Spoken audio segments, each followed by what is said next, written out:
Hello po Capricorn, kumusta po kayong lahat? So yan Capricorn, maraming salamat po sa walang sawang pagsubaybay sa ating mga reading.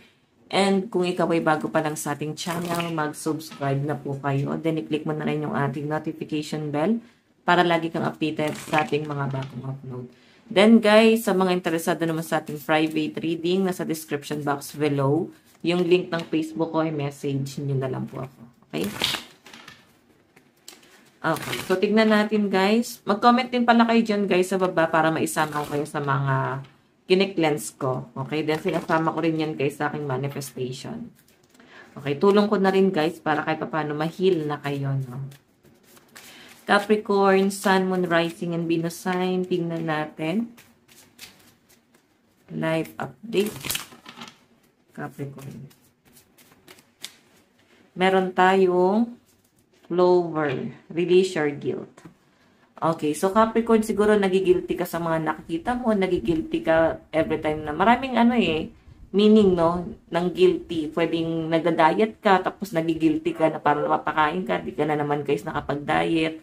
So, hindi nyo guys maiwasan, yung iba naman sa inyo guys, nagigilty ka kasi parang feeling mo hindi ka makatulong, pwede hindi ka makatulong sa person mo. So, sinasabi lang dito guys, i-release mo, no? Kasi pag-overthink itong ginagawa mo, masyado mong tinotorture yung sarili mo sa pag-overthink mo. Kasi, posible na magkaroon ka ng anxiety, pwedeng depression or stress, kung ano man tong bagay na to na parang nagigilty ka.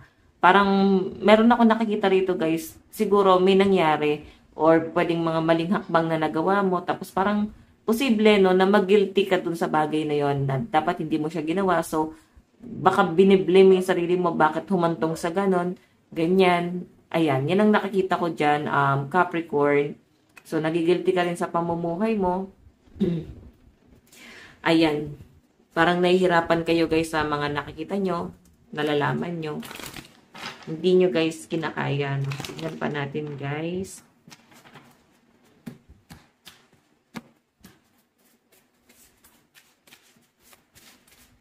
Okay, Capricorn.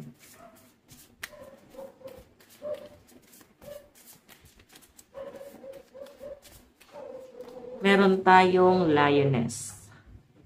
You've earned all your stripes. Okay, ito na nga guys. So, pwedeng, baka hindi nyo na nga guys ituloy kung ano man itong mga plano nyo, no? Nakikita ko guys na parang mamahalin mo na lang, lalo na yung mga imperfection mo. Parang ito na yun So, tanggapin na lang natin, mahalin na lang natin, then enjoy na lang natin. Life is too short, so yes, piliin nyo na lang guys maging masaya. And syempre, healthy lifestyle pa rin guys. Kung medyo nagigilty ka nga sa mga kinakain mo, then walang say-say guys Bumibili ka ng mga pang-exercise. Yes, bumibili ka ng mga pang-exercise tapos hindi naman guys nagagamit kasi pwedeng nakakatamaran, parang nakakawalang ganang gawin, mga ganon. Okay, sige, tignan pa natin. Capricorn, Sun, Moon, Rising, and Venus sign.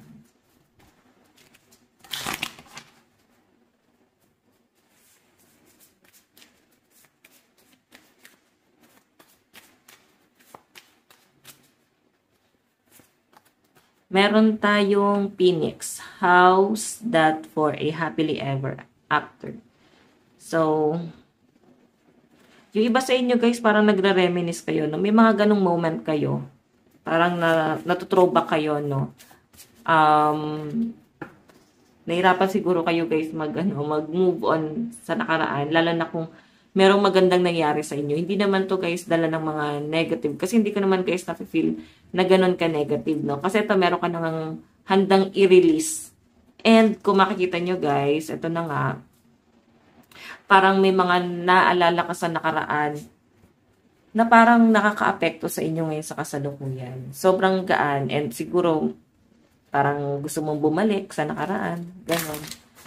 So, yung iba naman sa inyo guys, parang medyo may pagsisisi, no? Pagdating sa kanilang love life. Okay. Parang bawi na lang next life. Parang ganon yung nababasa ko guys Okay. Capricorn. Meron tayong Throne. Your potential is endless. So, kung makikita nyo guys, ayan, siguro, sa family naman to, parang may iba-iba kayo guys katangian or parang mapifeel mo parang kanya-kanya kayo. Wala kayong pagkakaisa. So, siguro nagigilty ka rin doon sa part na yon. Kasi siguro kanya-kanya na eh. Kanya-kanyang pamilya na, no? Tignan natin. Capricorn, Sun, Moon, Rising, and Venus sign. Meron tayong perspective. Perceptive pala, sorry. Perceptive. May awakening na nangyayari sa ibang Capricorn dito. Yung iba sa inyo guys, may namimiss kayo, no? Pwedeng sa mga kaibigan mo, namimiss mo yung bonding ninyo. Okay, parang namimiss nyo guys yung gala, travel, ganun eh. So, parang hindi nyo na sila guys magawa ngayon kasi medyo limit na. Okay? Ang mas malinaw lang guys na nakikita ko dito, pwedeng medyo nagiging conscious ka din talaga sa figure mo, no? Ayan, medyo tumataba talaga. Pero ayan, mag-reduce na lang guys. Oo. Kailangan lang guys talagang samahan ng sipag yan. Walk away. Meron kang gustong talikuran. Meron tayong Apprentice of Raindrops Charm. So, Capricorn, ang pinapakita lang kasi sa akin dito, parang gusto mong umalis sa sitwasyon na meron ka ngayon. Masaya ka naman eh, pero sa malinaw na pinapakita sa akin, minsan nagkakaroon ka guys ng mga anxiety, parang di mo gusto yung buhay na meron ka ngayon, so parang gusto mo siya guys talikuran. So, dumarating ka sa point na parang no choice ka, ganun. No choice ka kundi mahalin na lang to, tanggapin na lang to, nandito na eh. So, ano pa ba yung kailangan mong i-let go? Eh, nandito ka na. So, dapat mo pa bang i-let go yan? Diba? Tignan pa natin guys, Capricorn, Sun, Moon, Rising, and Venus sign, advice para sa inyo. Meron tayong grace and gratitude. Through gratitude, joy expands. So, ayan, pagpatuloy mo yung pagiging mabuting tao and pagiging masayahin kasi na, alam mo yun, na-attract mo yung mga positive energy. So, kung negative naman yung iisipin mo, guys, ayan, lalong lalayo sa inyo yung mga blessings. So, ito kasi, guys, nakadepende daw sa iyo eh. Oo, kung paano ka makaka-attract ng swerte. So, siguro, tuloy-tuloy mo na lang, guys, yung pagiging positibo para ma-absorb mo yung swerte. Then, mag-manifest ka rin, guys, no? Mas maganda kung tuwing full moon. Yan yung pinakamaganda na manifestation or mag-manifest sa full moon. Okay, so yan guys. Ito lang naman po ang inyong reading. Maraming salamat po. God bless and love you all. Bye-bye po.